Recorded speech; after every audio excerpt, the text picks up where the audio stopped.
Welcome back to the next lecture for D.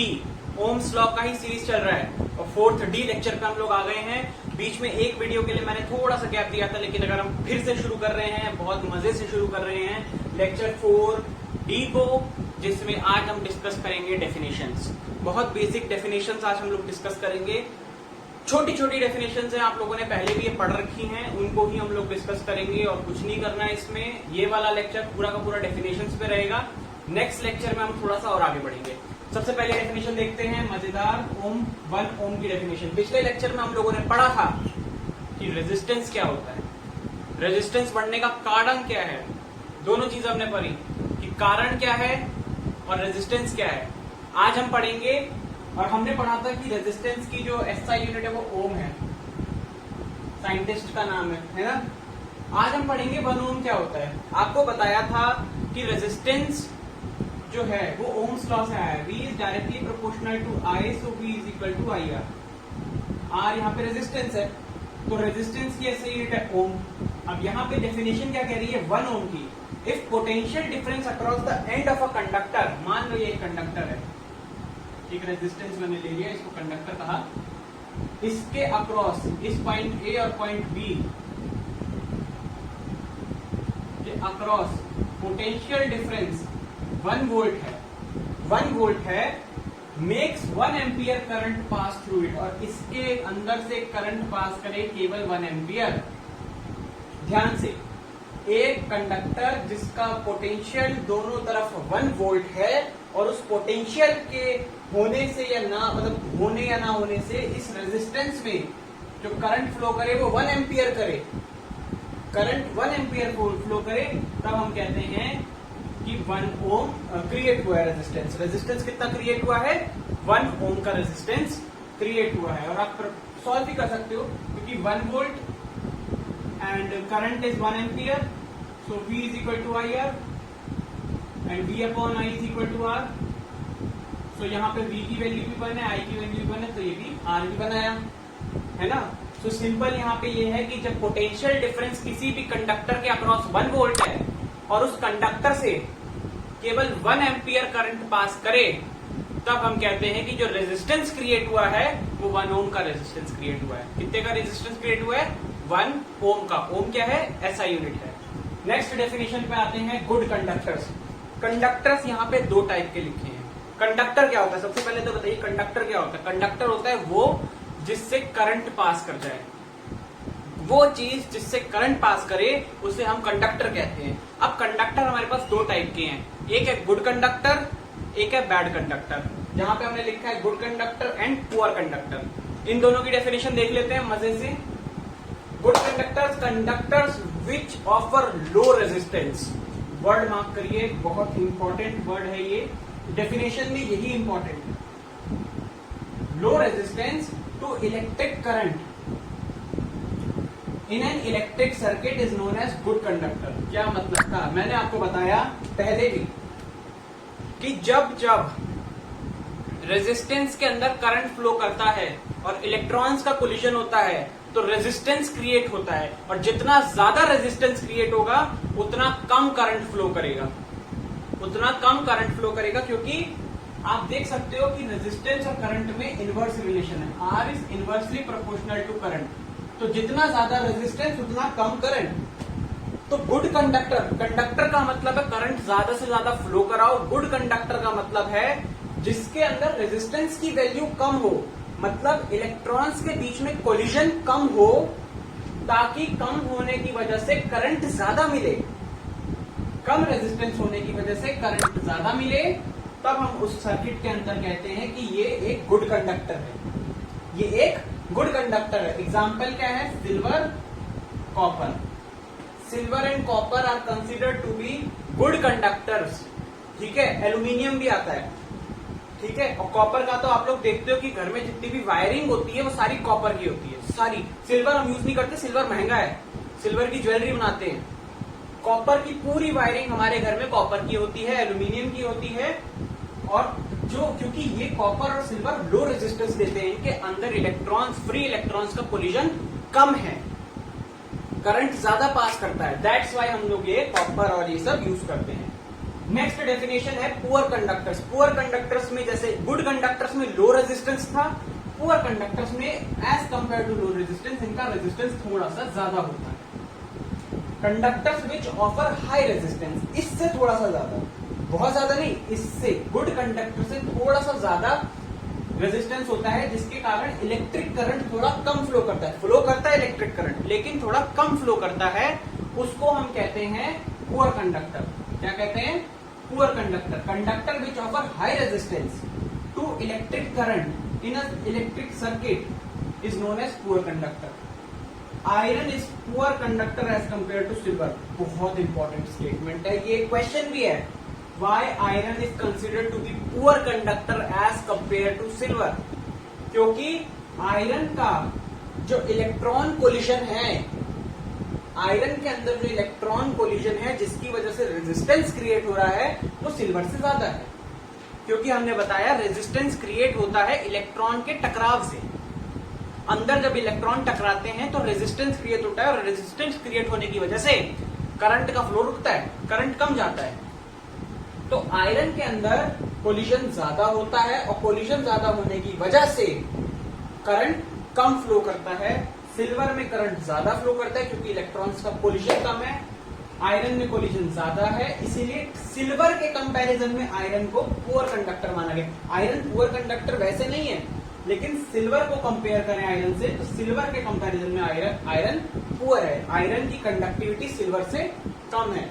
जितना current, अगर मानो मैंने ये आयरन है, ये सिल्वर है, मैंने आयरन में भी 5 एम्पियर दिया, सिल्वर में भी 5 एम्पियर दिया, आयरन से मुझे मिला 3 एम्पियर, सिल्वर से मुझे पूरा 5 एम्पियर मिल गया, तो कंडक्टिविटी किसकी ज्यादा हो गई? ये आयरन है, ये सिल्वर है। डेफिनेटली सिल्वर की ज्यादा कंडक्टिविटी क्योंकि मुझे करंट पूरा मिल गया, लेकिन वहीं आयरन में जितना करंट मैंने भेजा उससे कम मिला। दैट मीन्स आयरन सिल्वर से कंडक्टिव कम है, पुअर है। इसीलिए हम आयरन को कंपेयर करते हैं सिल्वर से और कहते हैं ये पुअर कंडक्टर है। नेक्स्ट डेफिनेशन है इंसुलेटर्स। इंसुलेटर तो भैया अलग ही है, कंडक्टर है ही नहीं। इंसुलेटर तो वो चीज है जिसके अंदर इतना रेजिस्टेंस है, इतना रेजिस्टेंस है कि करंट फ्लो ही नहीं करेगा। समझे? इतना रेजिस्टेंस है इसके अंदर, इतना रेजिस्टेंस है कि इसके अंदर करंट ही नहीं फ्लो करेगा। Resistance infinite, material which offer infinite resistance so no current flow through it is known as insulator. इससे करंट ही नहीं फ्लो करेगा, इसका रेजिस्टेंस इनफाइनाइट है, इतना कोलिजन है इसके अंदर, इतना कोलिजन है कि करंट जाएगा ही नहीं। करंट कहेगा मेरे को जाना ही नहीं है, वो लड़ रहे हैं आगे, है ना। किसी एक रोड पे ट्रैफिक जैम होगा तो आप उस रोड को नहीं लोगे, यहाँ पे भी वही चीज है। इलेक्ट्रॉन्स ने ट्रैफिक जैम कर दिया उस रोड को, करंट कहता है मुझे जाना ही नहीं है, मेरे को जाना ही नहीं है सड़क से, तो वो नहीं जाता, वो मना कर देता है। एग्जाम्पल क्या है? Rubber, plastic. रबर में भी करंट फ्लो नहीं करता, प्लास्टिक में भी करंट फ्लो नहीं करता, इसीलिए लोग कहते हैं जब बिजली का काम करो चप्पल पहन लो। चप्पल रबर की होती है ना, और रबर से करंट फ्लो नहीं करता, तो अगर आपको झटका लगे तो आप फूक ना जाओ, इसलिए आप लोगों को कहा जाता है कि चप्पल पहन के इलेक्ट्रीशियंस वाला काम करो। बल्ब लगाओ, चप्पल पहन लो, चेयर प्लास्टिक की रख लो, है ना, इसीलिए ये सब चीजें कही जाती है। रेजिस्टर क्या होता है? अभी हम बड़ी देर से रेजिस्टेंस कर रहे हैं, लेकिन रेजिस्टेंस किस चीज में क्रिएट होता है? अ कंपोनेंट विच ऑफर रेजिस्टेंस, वो चीज जो रेजिस्टेंस बना रही है। किसी भी इलेक्ट्रिकल सर्किट में एक रेजिस्टेंस लगा दो, उसकी वजह से एक रेजिस्टेंस रेजिस्टर लगा दो, उसकी वजह से रेजिस्टेंस क्रिएट होगा। A component which offer resistance in a circuit to the flow of electrons. Electrons के फ्लो को रेजिस्टेंस देने वाला कंपोनेंट रेजिस्टर कहलाता है। रेजिस्टर बहुत सारे टाइप के होते हैं, बहुत अलग वैल्यूज के होते हैं, किलो ओम, मेगा ओम, मिली ओम, माइक्रो, कितने तरीके के होते हैं। एक मेरे पास है, ये आपको यहाँ ब्लर दिखेगा इसलिए मैंने फोटो आप लोगों को दिखा दी है, यहाँ पे आप फोटो देख सकते हैं। ये हमारे पास एक कलर कोड रेजिस्टेंस है, इस पे कलर कोडिंग हो रखी है। ये क्लास 12th में आप लोग पढ़ेंगे अगर आप साइंस लेते हैं तो। इसको हम कहते हैं कलर कोड रेजिस्टेंस, ठीक है। इस पे कोडिंग हो रखी है कलर की, और इस कलर कोड की वजह से हम रेजिस्टेंस की वैल्यू पता लगाते हैं कि इस रेजिस्टेंस की कितनी वैल्यू है, ठीक है। कलर कोडिंग से हम थ्योरेटिकली पता करते हैं, और अगर मुझे इस रेजिस्टेंस की वैल्यू चेक करनी है इलेक्ट्रिकल सर्किट के थ्रू, तो हम इसमें मल्टीमीटर कनेक्ट कर देंगे। हम इसके दोनों टर्मिनल्स के अक्रॉस, एक टर्मिनल ये रहा, एक टर्मिनल ये रहा, इन दोनों के अक्रॉस मल्टीमीटर कनेक्ट करके हम इसकी वैल्यू को पता लगा लेंगे। अभी मेरे पास मल्टीमीटर नहीं है, मल्टीमीटर जिस दिन आ गया, नेक्स्ट 2-3 लेक्चर्स के अंदर मल्टीमीटर लाके मैं आपको डेफिनेटली इसकी वैल्यू बताऊंगा कितनी है, ठीक है। और आपको मैक्सिमम रेजिस्टेंस की वैल्यू बताने की कोशिश करूंगा। जितने रेजिस्टेंस मेरे पास अवेलेबल हैं, 2, 3, 4, 5, उन सबकी वैल्यूज आपको बताएंगे, ठीक है। तो ये एक रेजिस्टेंस है मेरे पास। तो रेजिस्टर का काम है कि किसी भी सर्किट के अंदर जब मैं इसको लगा दूं रेजिस्टर को, तो करंट के फ्लो को ये थोड़ा सा कम करते, करंट के फ्लो को ये थोड़ा सा कम करते, ठीक है। आगे बढ़ते हैं, 2-4 डेफिनेशन और है, फिर इस लेक्चर को खत्म करते हैं, ठीक है। आगे बढ़ते हैं, 2 डेफिनेशन हमारी रह गई है लेक्चर 4D की, उसके बाद लेक्चर 4E पे हम लोग सीधा बढ़ेंगे। लास्ट 2 डेफिनेशन क्या कहती है? Variable resistance, a component used in an electric circuit to change the current without changing the potential difference. किसी भी सर्किट में अगर हमने किसी भी कंडक्टर के अक्रॉस अगर पोटेंशियल डिफरेंस फिक्स कर दिया है, पोटेंशियल डिफरेंस फिक्स कर दिया है, तो हम इस रेजिस्टेंस की वैल्यू को चेंज करते रहेंगे ताकि हमारी करंट की वैल्यू चेंज होती रहे। और करंट की वैल्यू चेंज होती रही, मान लो कि ये एक वोल्टमीटर है, ये मैंने लगा दिया आपका रेजिस्टेंस, और ये इसके साथ में लगाना है, ये मैं लगा दिया आपका एमीटर, ओके। ये मेरा वोल्ट मीटर है। वोल्ट मीटर में मैंने 5 वोल्ट फिक्स कर दिया, 5 वोल्ट फिक्स कर दिया। यहां पे डिफरेंट रेजिस्टेंस है। सबसे पहले मैंने कंसीडर किया ये वाला रेजिस्टेंस, इसकी वैल्यू थी 100 ओम। 5 वोल्ट फिक्स है, IR लगाओ, 5 वोल्ट फिक्स है। ये आपका I है, R मैंने किया 100। अब ये 5/100 हुआ, तो I की वैल्यू आ गई 1/20। तो 1/20 एम्पियर आंसर आ गया इसका करंट का। अब मैंने क्या किया, 100 हटा के अगले पे लगा दिया, अगले की वैल्यू लिखी 200। आप फिगर देखिए, यहाँ पे ये फोटो जो आ रही है, फोटो को देखिए, ये होता है वेरिएबल रेजिस्टर, ठीक है। ये हो गया 200 ओम। आप क्या करें, इस 5 को अब 200 के साथ करो, तो ये 200 के साथ हो गया, ये कट गया 40 में, तो ये आ गया 40, 1/40। ऐसे करके रेजिस्टेंस जब हम चेंज कर रहे हैं, रेजिस्टेंस की वैल्यू चेंज करने पे करंट की वैल्यू चेंज हो रही है, लेकिन पोटेंशियल डिफरेंस में कोई चेंज नहीं आ रहा। पोटेंशियल में कोई चेंज नहीं आ रहा, केवल करंट और रेजिस्टेंस की वैल्यू चेंज करने पे करंट की वैल्यू चेंज हो रही है। डेफिनेशन में भी वही लिखा है, change the current without changing the potential difference. Potential difference fix है, करंट की वैल्यू चेंज करने हैं क्योंकि रेजिस्टेंस की वैल्यू चेंज हो रही है। This is known as variable resistance. एक ही डब्बे में बड़े सारे रेजिस्टेंस होते हैं, इनफाइनाइट तक होते हैं, ठीक है। वो फोटो आप लोगों ने अभी देखी। अगली और लास्ट डेफिनेशन है इस लेक्चर की, रियोस्टैट। रियोस्टैट हमने पिछले लेक्चर्स में भी डिस्कस करा है। It is a device which is use to change the resistance, resistance की वैल्यू चेंज करने के लिए, and hence change in current. Same ऐसी है, लेकिन यहां पे वैल्यू पता है रेजिस्टेंस की, यहां पे रेजिस्टेंस की वैल्यू पता है, यहां पे रेजिस्टेंस की वैल्यू अननोन है, यहां पता नहीं है रेजिस्टेंस की। फिगर आप लोगों ने पहले भी देख रखी है इसकी, ये कुछ ऐसा सा दिखता है, देखो यहां बन रहा है ना, ये ऐसे करके ढांचे होते हैं।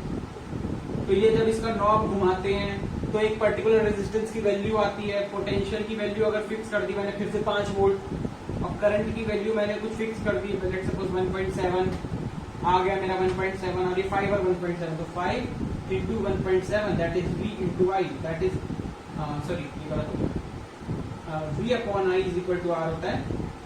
तो 5 अपॉन में 1.7 ओम, ये आंसर आ गया।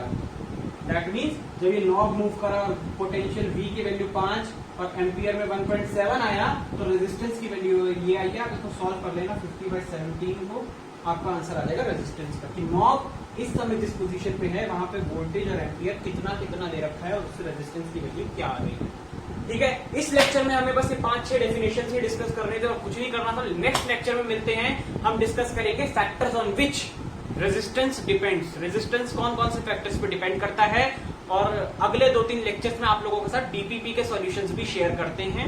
ठीक है, मिलते हैं नेक्स्ट लेक्चर में। पढ़ाई करते रहिए, हंसते रहिए, मुस्कुराते रहिए, देखते रहिए टेक्नो उत्सव के सारे लेक्चर्स, और ऑनलाइन गेम भी खेल लीजिए, पढ़ भी लीजिए, सब कुछ कर लीजिए, जितना आप काम कर सकते हैं अपनी लाइफ में ऑनलाइन वो सब करें। ठीक है, मिलते हैं नेक्स्ट लेक्चर में, तब तक के लिए बने रहिए हमारे साथ। ऑल द वेरी बेस्ट, पढ़ाई करिए। Thank you so much.